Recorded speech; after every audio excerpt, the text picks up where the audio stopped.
Welcome to It Takes Two. I'm Blair. I'm Chris. And today we'll be talking about The Circle, Season 6, Episode 2. Listen, we need y'all to subscribe, like, share, comment, all of the above. Let's get into it. We get an alert. 2 new players have joined The Circle. Okay. Corey, Tyler, and Max. QT is 26 from LA. Okay. She is going in as herself. She is a former NBA dancer, and she is single as a Pringle. Okay. She is coming in ready to strategize.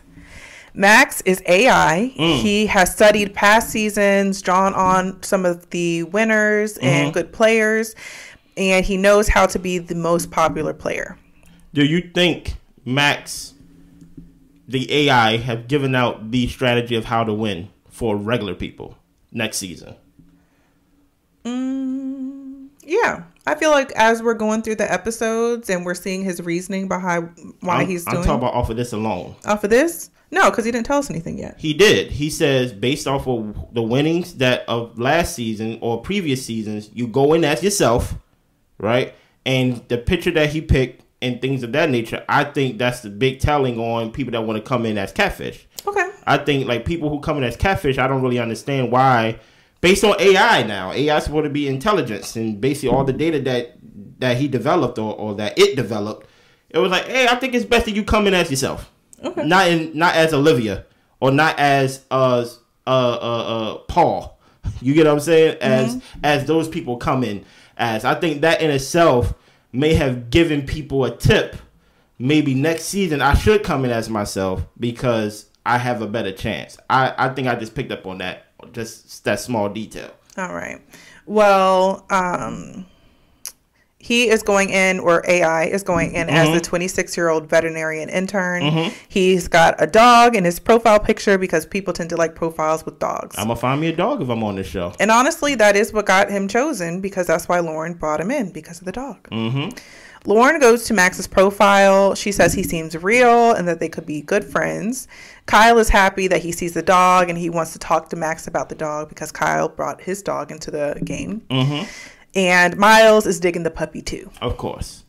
Max sends the first message thanking the influencer for bringing him into the game, messaging Lauren, and everybody is really loving his energy. Max says he is going to be upbeat and engaging. QT sends a message saying that she has a lot of catching up to do. Miles says that he usually goes for girls like QT, so that's like, you know, he's digging her. Okay. Brandon Olivia welcomes them all and tells QT that he loves her ball. People were kind of unsure about what that meant. I don't know what that meant either, but okay. Paul and Cassie welcome them as well. Max says the strategy is to maintain a non-threatening but engaging presence. He thinks maintaining a relationship with Lauren could be advantageous. Okay. Max has an advantage to analyze the people while other contestants are sleeping, and that is exactly what he does while everyone's getting some shut-eye. Because AI don't sleep. Right. Steffi is thinking Olivia is an older dude. Based off of the comments. I mean, come on now. Use your psychic powers, Steffi. Yeah. I mean, he's talking like a older dude because he is. Right. Lauren messages Max. She wants to make sure he knows she brought him in. She compliments the dog. He asks if she has any fur babies. She says she has 2 Yorkies, and she tells him that he's killing it with the messages. She asks how he's been feeling. He's good, but he has jitters.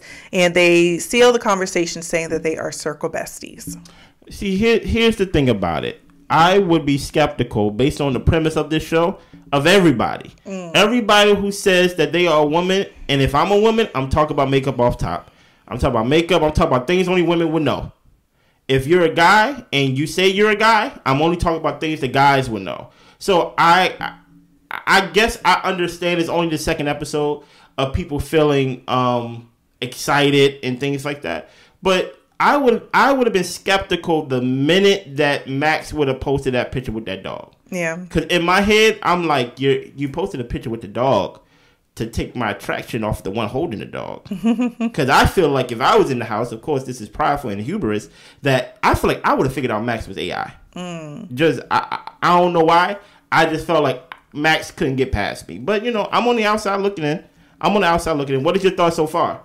My thoughts so far, I just feel like Max is going under the radar pretty well. I think everybody's finding him funny and witty, and that is the name of the game. I mean, if you are outgoing and energetic, people are tend to drawn to you, I guess, whether you're a person or a computer. So, well, Olivia messages QT. Olivia welcomes her in the circle, calls them circle sisters. QT returns the sentiment. Okay. QT is kind of scared to jump into an all-girls dynamic. She doesn't want to possibly hinder any other alliances, but she just kind of goes along with it so that way she can maintain good footing with Olivia. Okay. QT asks what she missed, what's the tea. Olivia says the tea really isn't hot, but we can warm it up by adding Cassie to the combo. Okay. They add Cassie. She says the circle has been treating her well, and she gives the same girl power sentiment. All of them agree to this girls' alliance, which is interesting because Lauren was not added into the girls' alliance, which I wondered why. And I would probably put Lauren as number one, to be honest. Yeah. But go ahead. So Paul/Caress is reflecting on how she made 7th place and she needs some allies. Okay. Paul starts a group chat with all of the guys and sends a message saying that, or asking how they're feeling and that we need a strategy for the guys to get out of the bottom. Kyle is super excited because he's been wanting to have this conversation. He says the girls are killing it, but the guys really need to stick together. Okay, is it Miles or Kyle? Kyle. Okay. Max says, per history, gender alliances don't always lead to longevity. It can promote problematic gender stereotypes, but Max goes along with it as to not burn any bridges. Okay, AI. Yeah. Miles welcomes Max and is down for the bro code. Paul throws out his strategy saying that he's going to put the guys on top for the next vote. They all agree on that. Max says he's in. Max thinks it's smarter to stay aligned with Lauren rather than making the all guys alliance a priority. And honestly, I believe he got that from data in a way because Lauren is the influencer and these guys are in the bottom. So of course, what would make the most sense? That's what I don't understand. Like, I would automatically go like, what's up with Paul? Like, how are you trying to call shots when you're at the bottom? Yeah. You get what I'm saying? So I did pick that up when Max said that because I was like, so far, I would say Lauren is number 1, right? Kyle is probably number 2. Everybody else after that really don't matter, you know, at least in my eyes. Definitely not Olivia Brandon. You get what I'm saying? So I just find it very interesting watching on the outside because Paul, even though she's playing her brother, she just seemed too eager. Like I feel like she's too much in her head. And from a viewer perspective, it's not coming off as genuine. It's coming off as too strategic for me, you know? Yeah. Steffi invites everyone to a group chat so they can do some yoga. Miles says he's not doing it. Okay. Everyone else participates. Okay, so it is Miles. Okay. Steffi offers a horoscope reading for Max. He says he's a Cancer. He says that he chose Cancer because most people like Cancers. It's a popular sign. I am a Cancer. He knows astrology isn't real, but he acknowledges that people likes it. Okay. Steffi asks QT her sign. QT shares she's a yogi as well. Her birthday's August 2nd. She's a Leo. Okay. Steffi tells her romance will pick up for the next week. Pretty much was all she said. Oh, okay. Paul and Miles really weren't feeling the chat.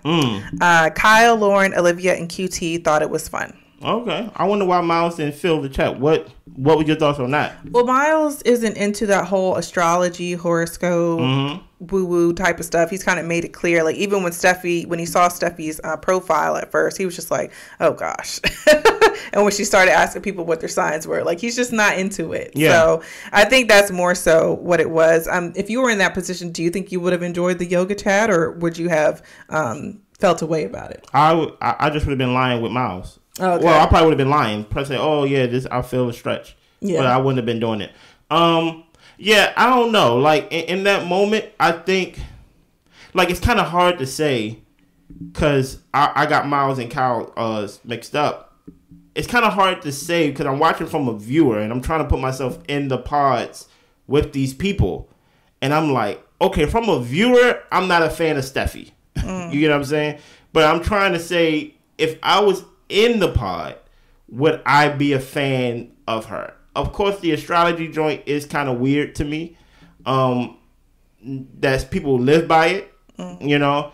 So I just would have been like, kind of standoffish, but I'm trying to think, would that honestly push me off that person completely? I don't know. Like, I would have had to see something else personality-wise that would have pushed me off her. You get what I'm saying? Because I think at first I probably would have been like, yeah, I'm not going to tell you my birthday because I don't want you to be like, oh, Cancer, and then give me a reading. But I just would have been like, oh, okay, she's like, you know, she's into this type of stars and moon type of stuff. But I don't know if I would have been off her if I was in the pod. Yeah, I probably would have entertained it, just in the spirit of getting to know everybody and just allowing herself to show her interest. So I would have entertained it. I would have done the yoga and probably thought it was some fun. I mean, I'm in the house by myself all day. Like, this is something to do. So that's pretty much my stance I would have took. Yeah. Paul starts a chat with QT. Paul says word on the street as things are getting spicy for her, and he's looking forward to some quality time with QT. Okay, Paul. QT liked the quality time comment. She thought it was cute. She thinks that he is a true rapper with what he's saying, and she is ready to spice some things up. Paul calls her cute and says that they should secure the bag together. QT agrees, and she asks him who he's feeling. Paul says, you know, I'm doing good. Me and the guys, we got something going on. QT doesn't want to reveal her cards, but she wants to know what Paul's rating was. And I think that's what's going to help her decide on what relationships and alliances she's going to prioritize. Yeah. I'm like, I ain't gonna be friends with you if you at the bottom. He shares he was in the bottom with the guys, but he has her back. QT agrees that she will have his back. QT says you got to keep your friends close, your enemies closer. Although she doesn't really count Paul as an enemy, but in the circle, you never really know. Paul, you talking too much. Yeah. And I just would have known that, like, hey, you're not who you say you are because you talking as... You're a guy talking to a woman, right? Playing a guy, talking to a woman, but you're really having a girl talk. And it feels like a girl talk.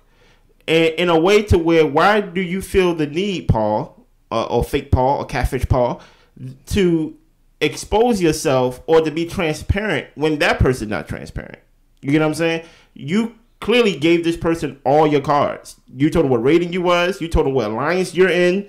It's like you didn't really do yourself any service of basically playing the game to the best of your ability, in my opinion. Yeah. Like if you're gonna say what alliance, you ain't gonna like, oh well, you know, it's me and the guys. And I'm just like, okay, that's very generic, you know. Yeah. And then you over here talking about, well, I was on the bottom, you know, and I'm just like, oh, like what have QT done to garner that type of transparency from you? True. Nothing. You know, so especially since she haven't given you anything back. So it's very strange that she chose to expose that as Paul. Yeah. Well, next it is game night. Okay. They play Wrap It Up. The circle asks the players if they are ready to drop a bar. So they've got items at their door. They've got chain, money gun, sunglasses, because they're going to be rapping. Yeah. So they have to choose one player to rap about. Lauren raps about picking Max. Kyle is surprised that Lauren and Max have been talking. Max raps about Lauren being his circle bestie. Steffi raps about Paul being a possible catfish. So shots thrown. So this is a beef rap right here. Absolutely. Paul raps about the guys' alliance, which is like, why are you guys putting your connections out there like that that way? It's kind of crazy. It's catfish Paul. It's catfish Paul. Well, Miles doesn't think Paul is a catfish. Miles wants to take Steffi out. Lauren thinks Paul is real as well. QT raps about Miles to try to spark some conversation. Miles doesn't care if the rap was good or not, but he's feeling it because he's feeling her. Okay. Miles raps about QT, and it was super, super flirty, and they're both kind of feeling each other after that. Okay. After the game, Paul messages Kyle. Paul shares that he's upset about Steffi throwing shots at him and asks how he feels about the girls. Kyle is thinking that Paul is a ticking time bomb, but he does want Paul to know that he is his number one. Okay. Kyle writes his jaw dropped and he is with Paul until the end.